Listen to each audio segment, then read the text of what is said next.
جمعہ کا دن ہے، حضرت سلمان فارسی اپنے ساتھیوں کے ساتھ بیٹھے ہوئے ہیں، مسواک کر رہے ہیں. مسواک کرتے کرتے حضرت سلمان فارسی کی عمر اس وقت 250 سال ہو گئی ہے. کتنی؟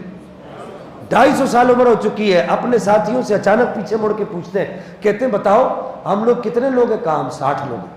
کہا اچھا بات سنو. حضرت سلمان فارسی نے کہا بات سنو، میں ایک دفعہ نبی پاک کے سامنے بیٹھا ہوا تھا، نبی پاک مجھے دیکھ کر مسکرا رہے تھے، اور نبی پاک نے مجھے دیکھ کر مسکرائے تو میں نے عرض کیا بندہ نواز آپ مجھے دیکھ کر مسکرا رہے ہیں؟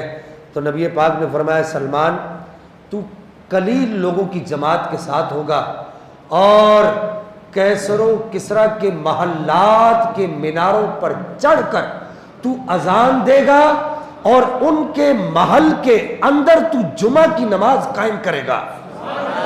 اونچا بولو سبحان اللہ.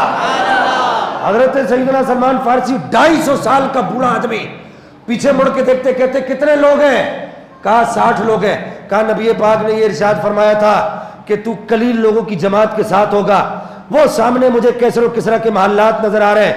حضرت سعد بن نبی وقاص نے کہا، بہت بڑے جنگجو تھے، کمانڈر تھے. سعد بن نبی وقاص نے کہا کہ کیا کر رہے ہو؟ دشمن نے پل توڑ دیا ہے، تم وہاں پار کیسے جاؤ گے؟ کہا پار میں نہیں جاؤں گا. میں حضرت سلمان فارسی کی ترجمانی کرنے لگا ہوں. وہ جو علامہ اقبال نے کہا نا دست و دست کے صحرا بھی نہ چھوڑے ہم نے، بحر ظلمات میں دوڑا دیے گھوڑے ہم نے، تو اس وقت حضرت سلمان فارسی نے کہا میں نہیں جاؤں گا، نبی کا علم غیب لے کر جائے گا. میں نے حضرت سلمان فارسی نے گھوڑا ڈال دیا. کدھر ڈالا؟ دریائے دجلہ میں. دریائے دجلہ ایسا دریا ہے، سمندر کو دیکھو تو اتنا خوف نہیں آتا. دریائے دجلہ چونکہ اس کا حجم چھوٹا ہے اور اس کی لہریں بہت بڑی ہے.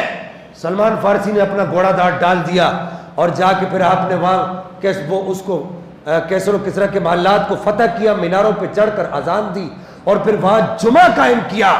میں آپ سے یہاں پر ایک سوال کرنا چاہتا ہوں کہ مجھے یہ بتاؤ حضرت سلمان فارسی لڑے ہیں یا نبی پاک کا علم غیب لڑا ہے؟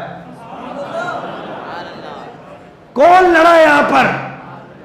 اٹھا ساکیا پردہ اس راز سے. ہاں جگر مراد آبادی نے بڑی پیاری بات کی. اس نے کہا اٹھا ساکیا پردہ اس راز سے، لڑا دے جو ممولے کو شہباز سے. کہا کہ ساکیا اس راز سے پردہ تو اٹھا، یہ چھوٹی چھوٹی چڑیاں یہ بڑے بڑے عقابوں سے کیوں لڑتی ہے؟ نہیں سمجھے آپ بات کو؟ یہ چھوٹی چھوٹی چڑیاں یہ بڑے بڑے عقابوں سے کیوں لڑتی ہے؟ تو جگر مراد آبادی خود کہتا ہے یہ لڑتی نہیں ہے، انہیں لڑایا جاتا ہے.